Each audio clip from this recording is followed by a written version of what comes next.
खूप खूप शुभेच्छा.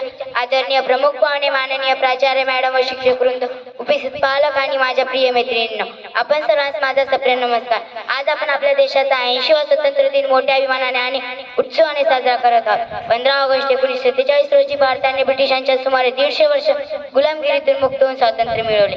हे स्वातंत्र्य आपल्याला सहज मिळाले नाही. महात्मा गांधी, नेताजी सुभाषचंद्र बोस, भगतसिंग, चंद्रशेखर आझाद, राणी लक्ष्मीबाई, लोकमान्य टिळक व स्वातंत्र्यवीर सावरकर आणि असंख्य ज्ञानतज्ञ स्वातंत्र्य सैनिकांनी आपल्या प्राणांची आहुती दिली. त्यांच्यामुळे आज आपण स्वतंत्र भारतात मुक्तपणे जगत आहोत.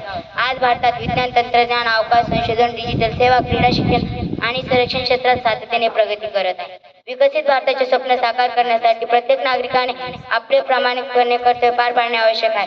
मैत्रिणींनो, स्वतंत्र म्हणजे केवळ अधिकार नव्हे तर जबाबदारी आहे. आपण सजनाचा आभार केला पाहिजे, पर्यावरणाचे संरक्षण केले पाहिजे, सामाजिक सहकार राखला पाहिजे आणि देशाच्या प्रगतीसाठी प्रामाणिक प्रयत्न केले पाहिजे. चला, आज या पवित्र दिवशी आपण सर्वजण शपथ घेऊया की देश प्रथम, स्वार्थ नंतर.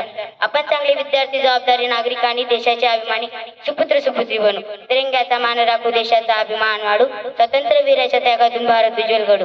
शेवटी आपल्या सर्व स्वातंत्र्य सैनिकांना आणि देशाच्या रक्तासाठी सदैव तत्पर असलेल्या जवानांना मनपूर्वक अभिवादन करते व जय हिंद, जय भारत.